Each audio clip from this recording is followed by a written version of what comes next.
Good morning. Oh, we've had coffee. We're here. Good morning. I like it. So, it is my honor, and indeed it is an honor, to welcome you this morning representing the California Department of Education and, of course, representing this work. One of the things that I think is critically important that this is the first annual event here in the Sacramento area for this purpose, that I think that we should approach it in a very different way than we might often approach conferences. So the different way that I'd like to approach this is, number one, this comes out only during the breaks, number one, and that's key. Secondly, that you're engaged, that you're unscripted, that you're talking to one another, that at lunch you're sitting next to someone that you do not know, that you're being bold and brave and asking those questions and contributing to the conversation. Hopefully the speakers have, and the breakout sessions have a spot for questions. If not, I'm sure that the speakers have their email addresses. There'll be ways to collect information, ways to share. But too often we're somewhat passive when it comes to conferences of this nature. I'm asking you to boldly go where not too many have gone in terms of just working together to make sure that this is the absolute best beginning that we can have for this annual event.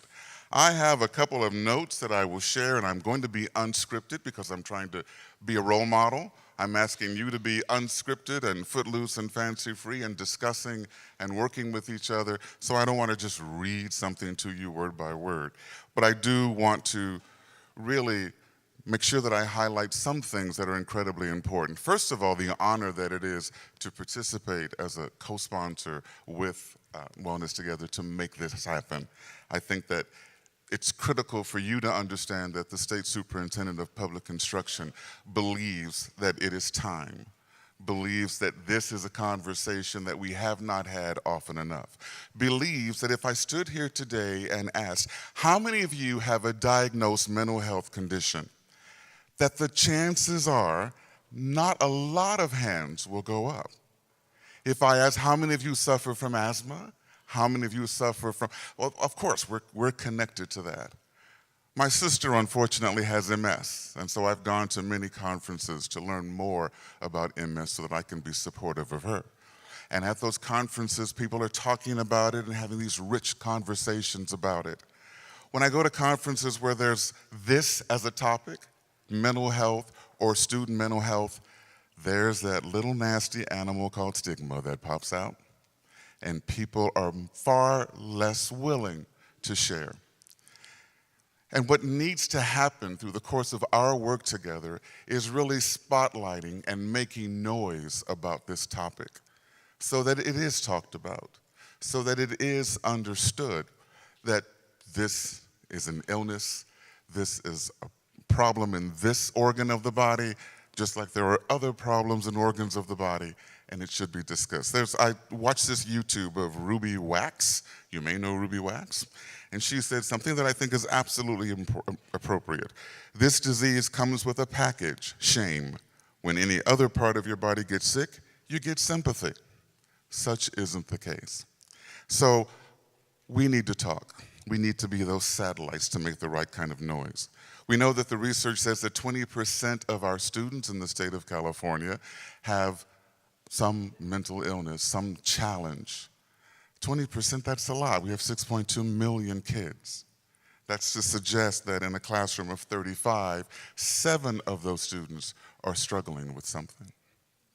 And how that's embraced as a classroom teacher, I can remember many times, if I could have the do-over when I was a young English teacher, way back when with scruffy kids, watching some of that behavior, I now know that so much of that behavior was not by their own volition.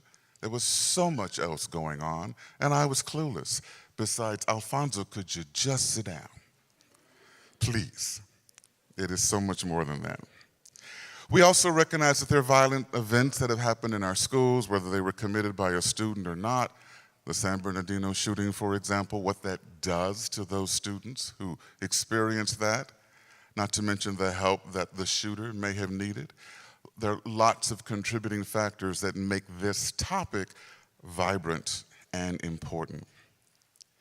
It's just important that when we come together for conversations of this nature, that we truly come together, that we leave knowing more than we knew when we arrived, that we're not hesitant to ask questions, that we're not hesitant to say, my plate is full, I don't have the bandwidth, I'm at capacity, but I can still make noise to be sure that other folks are talking about this openly and freely with a clear sense of that students matter. We can't have these conversations about the state of California and the future for California, the future for our nation, if we're not supporting, embracing, and helping the future of California, the future of this nation and our children.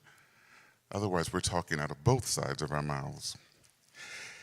It's important to find people in agencies and communities and others who are doing this work, or who need to do this work, or who need to be inspired and encouraged to do this work, or who need to be beat up in a loving way for them to take action, to do something positive and productive.